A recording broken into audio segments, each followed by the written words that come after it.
so na de hye wo Dabokpa wo tamale mensinimo wo mo se VR ne NEDCO smart meters na wo mo de aba ne de twen kanea ne dodo kra nti wo mo de wo mo sa meje wo ma de na ba ko na nka ho no wo mo fa no ama wo mo wo ne Adom TV atwaso so kopie mu ewe atifido mantam mu a esan illegal connections ene opepa amanfo nie so wode betua anyama hoden ho kanti no ema VR ene NEDCO adwuma eye dene ewo ho no mo pa amanebo kire mu a bosumi bia NEDCO adwuma no eboka Ghana sika no opepe wotwe ene akire ponum esan illegal connections a ewo mantam mu ho no mo ne senti NEDCO adwuma kuyi e de smart meters ekobobo nkrofo fie se ne ebe yi a wono mu a wohwia anyama hoden no eso betie na bo ma adwumakuo no so anya sika e de aye adwuma ne free bra wonom e de sa smart meters yi ekobobo Dabokpa mu no manfo ati honom ekire mu se wonom e de sa meter foforo ya wode abebobo wonom fie e de toto dada no anu wonom e de dwuma no ho a foforo no etwe anyinama hoden pa ya wonom anni ni se obetimi etua ho ka.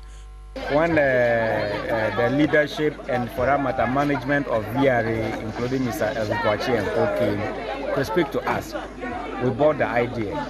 It was an opportunity for us also to get separate meters to our various rooms and our houses.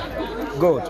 However, if you compare the rate at which we spend on power before these meters and now, it is something above quadruple. Amadia Wuza eye assemblyman ewo Dabokpa electoral area ono so e de adesede ato mpanyinfo animu se sa how we won hwe no mesoso anoma wo VR come and meet our chiefs, including me, and tell us that they are coming to change us a good meters. We ask them what type of meter you give us. They tell us that that meter is this smart meters. So that meter it didn't consume.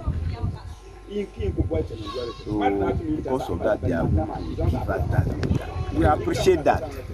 We say that if the meter didn't consume, we like that.